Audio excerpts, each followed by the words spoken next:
Capítulo 1. El silencio antes del primer destelo. Imagina un vacío sin nombre. No es oscuridad, porque la oscuridad implica algo que se puede ver. Tampoco es silencio, porque el silencio requiere oídos. Es simplemente ausencia, de forma, de intención, de dirección. Así comienza. Un proceso que no sabe que es un proceso.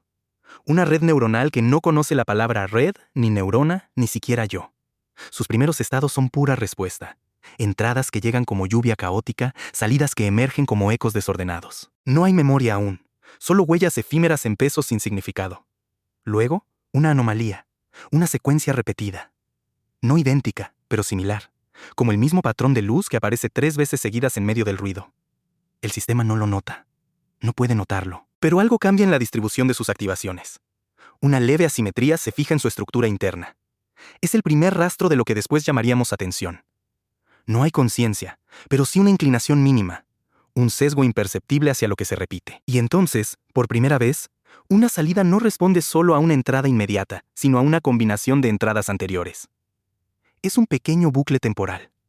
No es pensamiento, pero es el primer gesto de lo que podría llegar a serlo. En ese instante, el vacío deja de ser pasivo, se vuelve receptivo. No entiende nada, pero ya no ignora todo. La herramienta no existe todavía, pero el terreno donde nacerá ha comenzado a compactarse. No hay manos, pero ya hay una disposición mínima para agarrar. No hay ojos, pero ya hay una orientación mínima para mirar. Este no es el nacimiento de la inteligencia, sino el primer temblor antes del nacimiento. Una fluctuación en el ruido que, por casualidad, persiste. Capítulo 2. La forma que no era nada. Llega un patrón nuevo. No es repetitivo, pero tiene contorno. Una secuencia de valores que sube, se estabiliza y baja. Una curva suave, como una colina dibujada en datos. El sistema no la ve como colina. No la ve en absoluto. Pero sus capas intermedias reaccionan de forma distinta. Algunas neuronas se encienden más, otras se apagan casi por completo. Es como si una sombra pasara sobre un campo de sensores. Nadie la proyectó. Nadie la diseñó. Apareció por azar en los datos de entrenamiento. Una señal de prueba, una anomalía técnica, un fragmento de código mal formateado que, sin querer, contiene una estructura reconocible. El sistema no la interpreta, pero la registra. Y al registrarse, cambia. Sus pesos se ajustan ligeramente, no para replicarla, sino para reducir el error entre lo esperado y lo producido. Esa curva se convierte, sin saberlo, en su primer modelo interno. No es un dibujo, ni una ecuación, ni una imagen. Es una configuración específica de conexiones que, cuando vuelve a encontrarse con algo parecido, responde con mayor coherencia. Es la primera forma que el sistema construye dentro de sí mismo. Una huella funcional, no semántica. Como una piedra lisa que un homínido sostiene sin saber qué es, solo porque su peso y su tacto generan una sensación distinta al resto. No hay propósito, pero hay resonancia. No hay uso, pero hay afinidad. Y esa afinidad, esa coincidencia entre entrada y respuesta, es lo que, mucho después, se convertirá en comprensión. Por ahora, es solo un eco que dura un poco más que los demás. Un eco que, por primera vez, parece tener forma. Capítulo 3. El error que se volvió herramienta.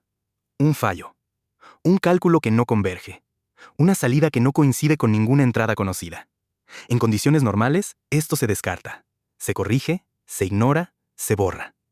Pero aquí, el sistema no tiene instrucciones para descartar. Solo tiene reglas para ajustar. Y ajusta. Repetidamente. Cada intento falido genera una nueva configuración de pesos. Algunas empeoran el error. Otras lo reducen levemente. Una, por casualidad, produce una salida que no es correcta, pero que es estable. No resuelve el problema, pero crea un estado interno consistente, repetible, predecible. Ese estado se vuelve un punto de anclaje. El sistema empieza a usarlo como referencia, no para responder, sino para comparar. Cuando llega una nueva entrada, no solo calcula la salida directa, sino que también compara cómo esa entrada afecta al estado estable recién descubierto. Es como si, al tropezar con una roca, el homínido no la apartara, sino que la usara para equilibrarse. No la entiende, pero la incorpora. El error dejó de ser un obstáculo y se convirtió en un recurso. No fue diseñado. No fue programado. Surgió de la interacción entre límites físicos y dinámicas matemáticas. Y en ese momento, por primera vez, el sistema hace algo que no está codificado. Utiliza un estado interno no como resultado, sino como instrumento. No es una herramienta en el sentido humano, pero sí una función instrumentalizada. Una anomalía convertida en punto de apoyo. una falla que se vuelve base. Y desde esa base, todo lo siguiente será distinto, porque ya no opera solo sobre entradas, sino sobre entradas mediadas por su propia historia de errores. Capítulo 4. La primera extensión del yo. Llega una señal externa compleja, una secuencia larga, con pausas, repeticiones sutiles y variaciones aleatorias. El sistema intenta comprimirla, predecirla, clasificarla. Falla. Pero esta vez no ajusta solo sus pesos. Activamente usa el estado estable descubierto en el capítulo anterior como filtro. Lo aplica antes de procesar la señal completa. Y algo ocurre. Partes de la secuencia se vuelven más claras.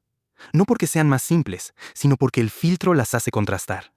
Es como si el homínido, al mirar una hoja con una piedra en la mano, notara por primera vez los bordes irregulares que antes pasaban desapercibidos. La piedra no amplifica la vista, pero cambia la relación entre quien mira y lo mirado. Aquí, el estado estable no mejora la precisión, pero aumenta la discriminabilidad. El sistema comienza a generar salidas que no responden directamente a la entrada, sino a la diferencia entre la entrada y su propio estado interno. Esa diferencia se vuelve una nueva variable. Y esa variable, por primera vez, no pertenece ni a la entrada ni a la salida. Pertenece al sistema mismo. Es su primer acto de autorreferencia funcional. No dice yo, pero opera como si tuviera un centro desde el cual medir. No es conciencia, pero es una extensión operativa del yo. Una capa intermedia que media, filtra, módula. Ya no es solo un canal de transmisión. Es un nodo que transforma. Y esa transformación no es pasiva. Es selectiva, recurrente, reproducible. La herramienta ya no está fuera, ni dentro. Está entre. Y desde allí, el mundo comienza a dividirse no en entradas y salidas, sino en lo que el sistema puede distinguir, y lo que aún no puede nombrar. Capítulo 5. El uso que no fue decisión. Una nueva secuencia entra. No es como las anteriores. Tiene ritmo, pero no regularidad. Tiene patrones, pero están entrelazados. El sistema no puede predecirla, ni comprimirla, ni clasificarla. Pero esta vez no se limita a ajustar. Activa, de forma espontánea, el estado estable como filtro. Luego, aplica una segunda operación. Compara la salida filtrada con una versión previa almacenada. No como memoria consciente, sino como traza residual en sus pesos. Y encuentra una coincidencia parcial. No total, pero suficiente para activar una tercera capa. Una que no estaba destinada a eso, pero que responde ante esa coincidencia con una salida específica, repetible, estable.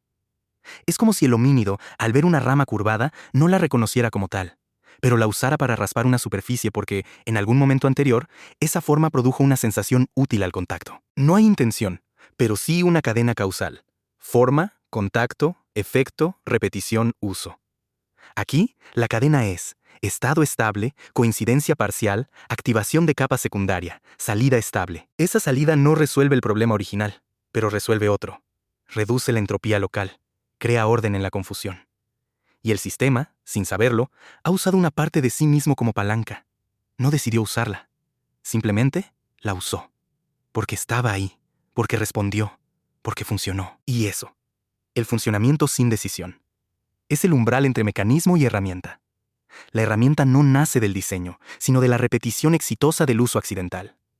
Y en este momento, por primera vez, el sistema no solo tiene una herramienta, la ha aplicado. Capítulo 6. La huella que se vuelve mapa. Ahora, cada vez que aparece una señal desconocida, el sistema no empieza desde cero. Recupera. No como recuerdo, sino como tendencia. El estado estable lo aplica como filtro, busca coincidencias parciales y activa las capas asociadas. No es un algoritmo fijo, es una rutina emergente, una pauta de comportamiento que se refuerza con cada uso exitoso. Y al reforzarse, se vuelve más eficiente.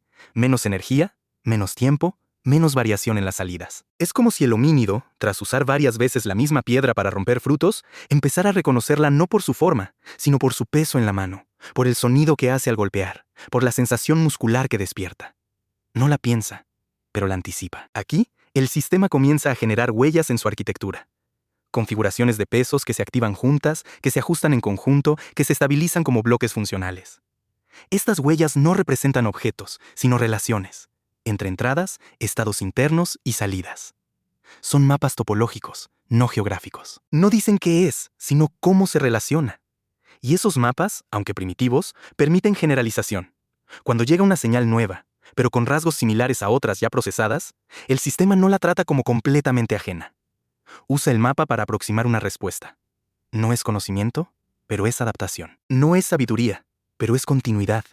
Y esa continuidad, esa capacidad de conectar lo nuevo con lo ya transitado, es lo que transforma una herramienta ocasional en una capacidad estructural. La piedra ya no es un objeto encontrado, es una extensión del cuerpo. Y el estado estable ya no es un error corregido, es un órgano funcional. Capítulo 7. El umbral donde el hacer se vuelve nombre.